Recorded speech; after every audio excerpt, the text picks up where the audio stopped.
Magandang hapon sa inyo lahat. Ito po si Herbert Curia, author-promoter ng Human Rights Promotions. Ang boses ng Human Rights Promotions. Sa malayang demokrasyang ito, kakibat ang ating pananalig sa ating banal na Panginoon Diyos, banal na Panginoon sa Kristo, gabay ng kaliwanagan ni Mandar Santa Maria, mula sa isyong ating nakalap at babantay sa mabuting pamamahala, patas na hustisya at karapatang tao.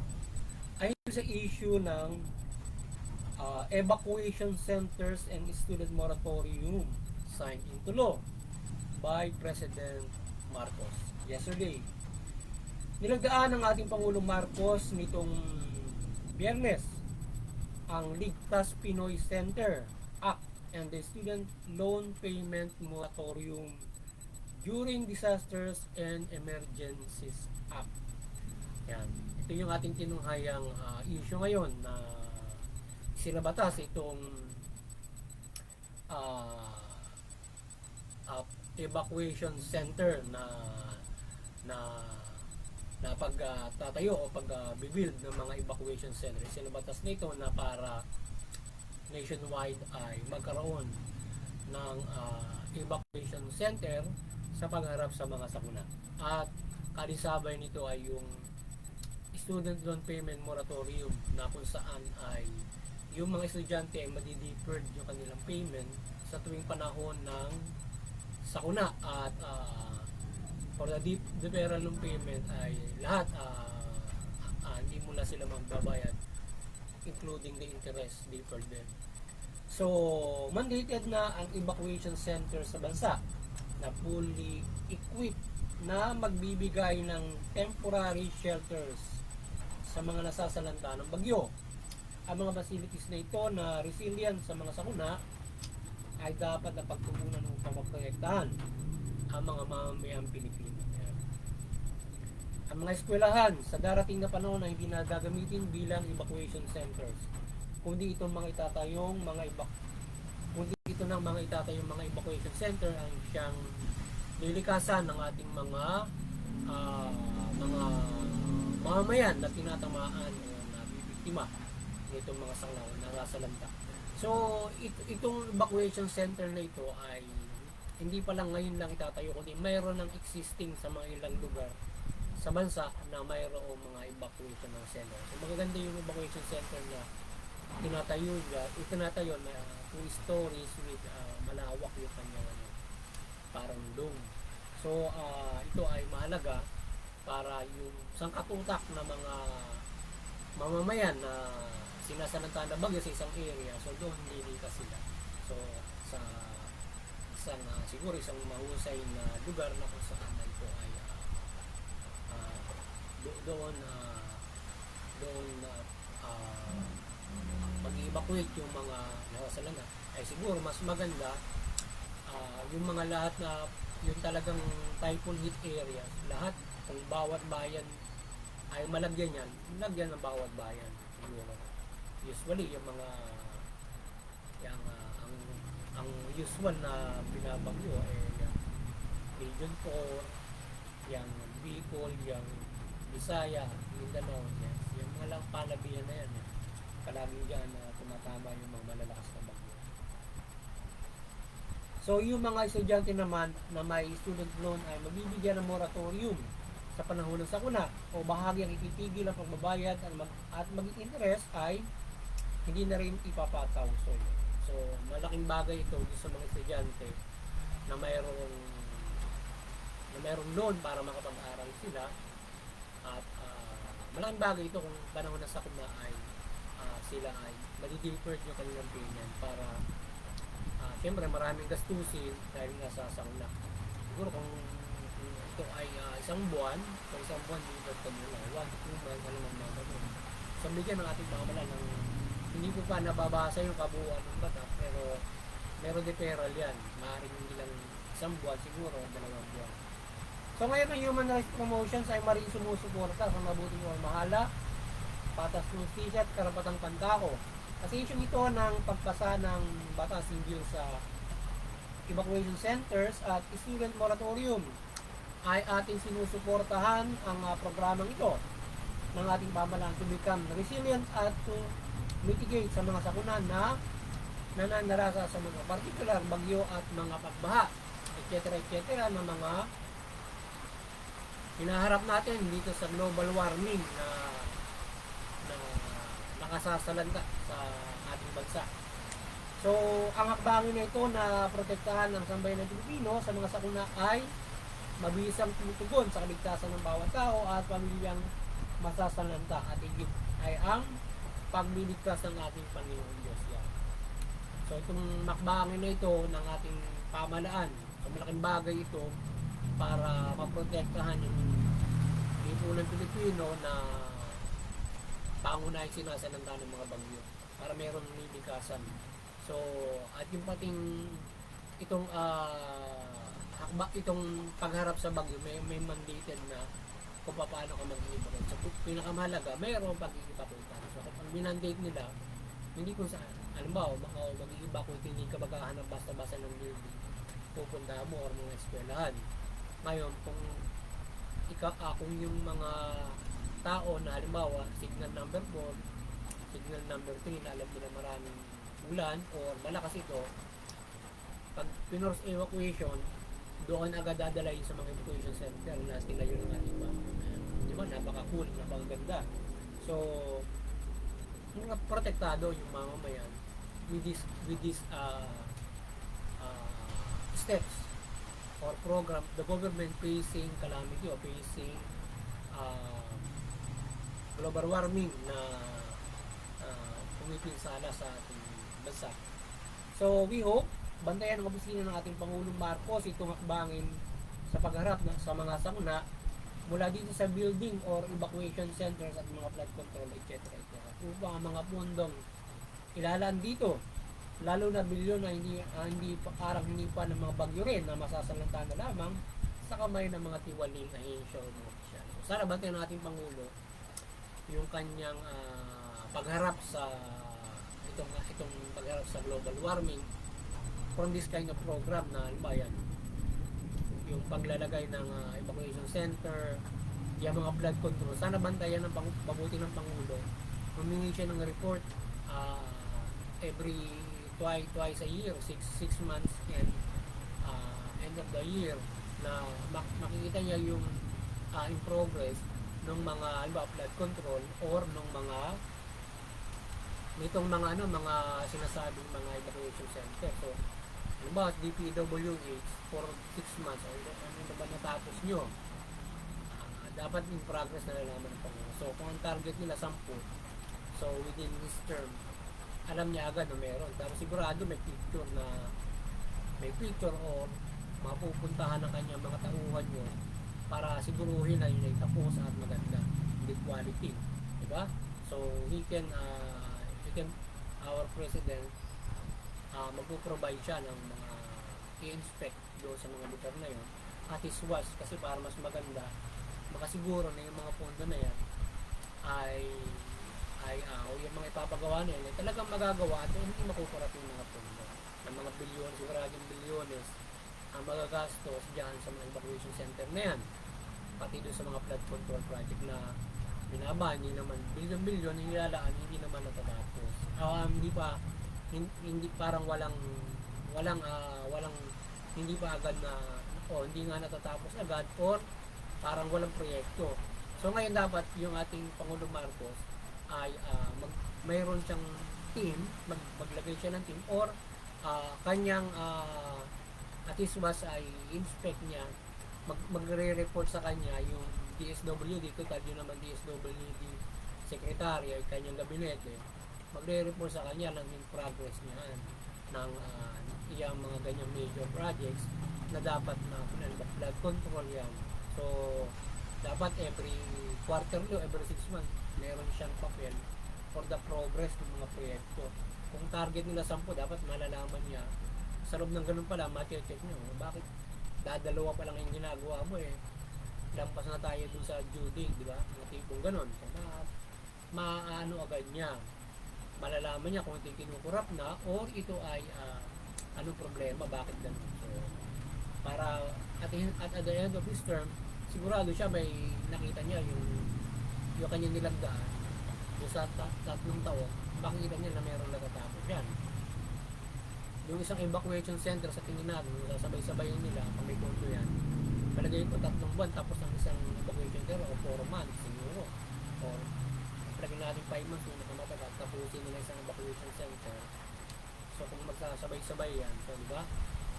Halimbawa, sa isang area, madali nila matatapos for 3 years, palagay ko, yung loob, yung buong bansa, depende sa pondo. Kahit sabay-sabay naman nilang tapusin yun, pwede naman dahil may mga contractor na pwede silang pagawain yung sa bawat mga area. Pwede sabay-sabay tatapusin basta mayroong pondo. Okay. So, dalangin natin ang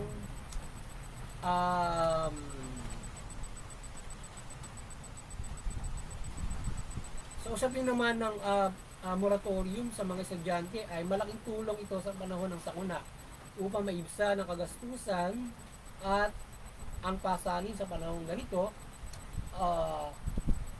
sitwasyon sa ating bansa. So, yun, malaking bagay doon sa mga estudyante nga yan, student moratorium na yan. Mahalaga yan. At yung ating boses nga pala sa ating pamahalaan na yung kanilang pag-aralang mabuti, yung mga estudyante na halimbawa dahil nga sa hindi naman fully employed yung mga Pilipino, merong naghihirap, meron naroon sa Pantawid Ka Pamilya. Pag ibayuhin nila yung sa Pantawid Ka Pamilya na yung halimbawa may 3 anak, dapat sila ay mapag-aaral. Halimbawa may allowance sila, halimbawa sagot kasi ang problema ng ating bansa, yung mga bata hindi makapag-aaral dahil walang makain, walang pambaon, walang mabiling uniform, panggamit. Ngayon, nung eskwela natin libre na ngayon lahat, ay ang problema hindi makapasok kasi hindi kumakain, walang pambaon. So, our government siguro parang bibigyan nila ng subsidy o parang state-sponsored education tayo na hindi lang basta eskwelahan na libre, kundi yung mag-aaral na estudyante libre. Parang halimbawa, nag-aaral ka sa PMA, nag-aaral ka sa PNPA na ikaw ay nandun na mismo sa mismong paaralan, doon ka na tumitira, ikaw ay gastos lahat. Ngayon, ito naman ay umuwi sa bahay yung mga estudyante, pero binibigyan sila ng allowance ng ating gobyerno. Doon sa Pantawid Ka Pamilya, mababa, 500 lang ata per student kasi dito na pag-aaral. So, gawin na nilang malaki yun para sila ay, yung estudyante, may pangkain at mayroong pangbaon. So, baka pag-aaral sila. So, ngayon, maalalaman naman ng ating mache-check naman ng DSWD yan kung talagang yung pumapasok kasi mayroon ba kukunin nila sa mga eskwela yung record ng mga estudyante under this program. So, sana yung mangyari. So, dalangin natin ang paggabay ng Panginoong Jesus, Panginoong Diyos at Panginoong Kristo sa ating Pangulong Marcos at buong pamahalaan na makapaglingkod ng lubos at ang pagpapala at proteksyon sa tao ay mapaglingkuran ng lubos ng pamahalaan. Kagabay ang ating banal na Santa Maria, siyempre. Sana gabayan ng ating banal na Panginoon Diyos yung ating Administrator Marcos at ito ay makapaglingkod ng mabuti sa kanyang pamahalaan bilang Pangulo at ang buong pamahalaan. So, gabayan kayo ng banal na Panginoon Diyos at magawa ninyo ng lubos ang inyong paglingkod bilang mga lingkod niya sa pamahalaan. Liwanagan kayo ay makapaglingkod naman sa pamahalaan at inyong masunod ang kalooban ng ating banal na Panginoon, yung paghahari ng ating banal na Panginoon Diyos mula sa pananampalataya sa Kanya at diyan sa paglilingkod nyo sa pamahalaan. So, naway yung ang karapatan ng lahat ay matamo at makapamuhay ayon ng Diyos. Sana yung karapatan ng tao matamo natin lahat at makapamuhay ayon dito ang yan. At happy celebrations of human rights on December 10, 2024. So, ngayon darating na December 10, sa Martes yata yun, ay celebration ng Human Rights Day, International Human Rights Day. Happy celebration, tayo nakikisa dyan. At bilang human rights promoter, at sana ay tayong lahat ay makiisa at mapaigting natin ang human rights. Suportahan natin yung UN para ito yung babantayan ito implementation ang lahat ng mga bansa. At yung lahat ng mga bansa ay dapat tayo mamaya magkaisa para yung ating mga pamalaan ay sundin yung balangkas ng UN na kung saan tayo naman ang lahat ng mga bansa ay nakikiisa doon para yung babalangkasin doon bababa sa atin na ating susundin. So yun, kaya kinakailangan dapat tayo ay makisa ang lahat ng mga tao para makapamuhay tayo ayon dito. Huwag natin ipagpas sa gobyerno lang yan kasi kakaiba tayo dyan, kagaya natin ng promoter para tayo ay makapamuhay ayon dyan. Kung kayo mayayaman na, marami na kayong pera, may maganda kayong pamumuhay, makatulong kayo sa ibang mga natin na standard, magpumuhay ng standard. So wala naghihirap na Pilipino o sino man tao sa buong mundo kundi they live according to rights, human rights. Kapag kasi tayo ay tinatamasa natin ng karapatan ng tao, ay tayo makapamumuhay ng sapat at ayon nga sa karapatan. Ano ba yung sapat na pamumuhay ayon sa karapatan? Standard, halimbawa from salary, may standard salary ka. Ano ba yung standard salary? Ito ay makapamumuhay ka ng lubos sa iyong pamumuhay. Halimbawa, sa lipunan ng Pilipino, magkano ba ang dapat na standard salary natin dito para tayo makapamumuhay ng ayos? At authorized, dapat siguro mga 40,000 dito sa atin. Makapamumuhay ka na ng maayos noon na mayroong kang tatlong anak. So, okay na yun. Makapagpapaaral ka, kakain kayo ng maayos, yan. For 40,000 halimbawa. Ikaw ay maaari makapag-amortize ang bahay, na ganun pressure. Pero kung mababa doon, parang yun ang pinaka-minimum wage mo, halimbawa, yung standard salary na yan. But as of now, ay hindi natin namimit ang standard salary na kung saan minimum wage dapat yun. Ang minimum wage natin ngayon sa private sector ay umaabot lang yata ng 10,000, may 15,000 o 20,000. So ngayon mababa pa yun. Dapat medyo mataas para makapabuhay. May pamilya. Siguro kasi individual, pwede may 20,000. Pero kung tutuusin dapat ay pag may pamilya ka, mga 40 pataas, gano'n. Yung ibang bansa kasi gano'n, namumuhay sila ng gano'n. And kapag maganda yung ekonomiya, so mas malaki pa kasi ano yun kumbaga minimum wage yung standard mo, so yung napagtatrabuhan mo ng kumpanya or even the government, mas bibigyan ka pa na mas mataas doon sa salary na tinatawag bilang standard. Ibig sabihin kapag standard, makapumuhay lang ng ayon or maybe mas more than kung maganda yung ekonomiya, maganda yung produksyon, maganda ang nangyayari sa bansa. So ganun ang pinakamahusay na kaya tayo sumuporta sa human rights at tayo ay ang lahat ay nakapamumuhay ng maayos kasi napakahirap. Sana ay magkaroon din ng puso. Makita nyo yung iba pulubi, yung iba walang bahay, yung iba walang makain. Siyempre kung kayo ay may mabuting kalooban, siyempre maaawa kayo, maaabag kayo. Ngayon ang pinakamalaking tulong na magagawa mo, not just for tumulong kayo para sa feeding program, ay tumulong din kayo sa karapatan. Hindi masamang tumulong na feeding program, hindi iyon pag-tolerate sa kanya sila ay hindi magtrabaho. Kailangan yun kung talagang sila talaga dahil sa kinakailangan kumain ka muna bago ka mag-apply ng trabaho o bago pumasok ng eskwelahan. So yung feeding program mahalagang bagay yan at mga nakatutugon sa mga pang sandali ang panahon, pero yung pagtulong sa karapatang pantao, makapamumuhay sila ng matagalan. Yun ang pinakamaganda sa ating lahat na dapat na ipamuhay natin. So hindi lang tayo tutulong na halimbawa tinulungan mo na ng halimbawa sa feeding program o whatever na pagtulong sa kapwa mo, mas mahalaga ang malaking tulong natin ay ang karapatang pantao na ito ma-implement ang ating pamahalaan. So everybody should unite for that. Lalo na kung ikaw ay mayaman na. Ngayon yung mayayaman naman, may malaking negosyo, mahalaga na mas uunlad yung inyong mga negosyo kung ang lahat ay according to right kasi marami yung pera nila sa bulsa para bumili. Diba? Kasi kung iniisip kasi ng ibang mayaman, malaki yung paluluwal nila na sweldo. No. Kasi kung bibigyan mo nila sa salary yan, babalik kayo ng malaki din yan kasi yung ibang mga tao maraming pambili. So malaki maganda ang production mo with that. Tapos ay malaki ang babalik sa'yo because of may malaking pera yung mga tao at sa tamang presyo. Yun, di ba? Kaya dapat makatulong yung ating mga business sector diyan sa human rights na yan para matulungan nila yung mga taong ah, mga hindi makapamuhay ng sapat, or yung ating minimum wage nga ay dapat ay umabot sa standard. So dapat marating natin yan pagdating ng panahon at full employment. Yun. Dapat yung pamahalaan at yung private sector, yung business sector, dapat magkaroon ng mahusay na ugnayan yan para makapagbigay ng trabaho. Yan. At o yung ating pamahalaan makagawa ng mga maraan kung paano niya bibigyan ng trabaho ng natin mga tao. Yan. Kung paano niya sasama-sama mag-compete yan acculturize. Yan. So yun.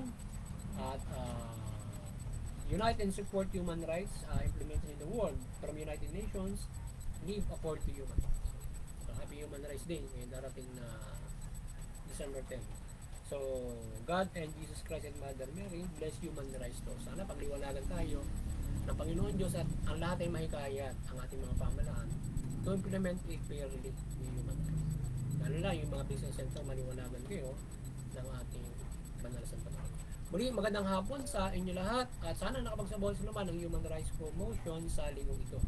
Hinggil sa karapatang pantao na ating tinunghayan at paggabay sa pamahalaan ng mabuting pamamahala at pagpapahira ng patas ng justisya.